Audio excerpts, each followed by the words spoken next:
Let's get some thoughts now on tonight's debate from syndicated columnist Charles Krauthammer. He joins us now from Washington. Charles, your thoughts? It was one of those rare debates where the outline and the conclusion, I think, is rather obvious. There's not a lot of ambiguity.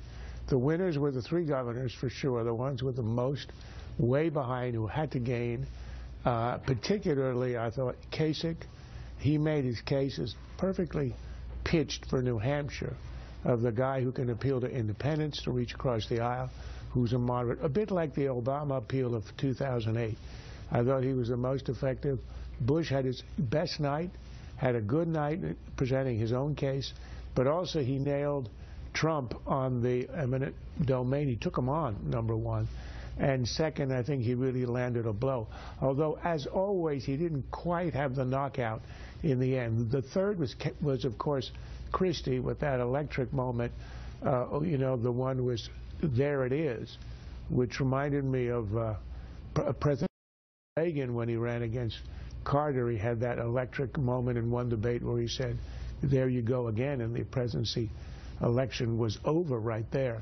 And that, I think, it really hurt Rubio. I'm not sure how much it helps Christie, but he did show himself rather well. Of the others, interestingly, I thought that Trump and Cruz didn't hurt themselves very much, but didn't help themselves. Each of them had fairly rocky nights. I thought Trump on the defensive, and the way he was kind of nasty with Bush in saying, you know, attempting to shush him. Cruz, interestingly, retreated when he was offered a chance to hit or repeat his hit on Trump about personality and temperament. He shied away. He refused to pick it up. Of course, the moment that people are going to remember is Rubio, who I agree, I think it's Steve who pointed out, he had a very strong debate other than that. But unfortunately for Rubio, that moment is the one that's going to be remembered. So I think overall they had clear... Yes. That moment plus the walkout.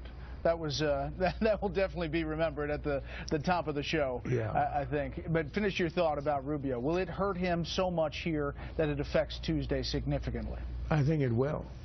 I think this was a moment when he could have really put away the field. He's had this great momentum. I think this is likely to put something of a break on his momentum. Look, we were at a point where you were getting one establishment figure, Tim Scott, the senator from South Carolina, endorsing him, other governors who dropped out of the race endorsing him, where he could have just started running the table. This, I think, is going to hurt. What's amazing to me is that he must have known that this was coming. He knew the outline. He knew the content of the attack. His strategy obviously was, don't return fire at Christie, just talk about Obama. That's always a popular thing to do. But you don't do it when you've been accused of repeating yourself and giving a canned statement. And there were easy ways he could have answered that question. There's a way to say, I have the most experience on intelligence, foreign affairs. He didn't do it. I think this is going to be the lasting impression of this debate.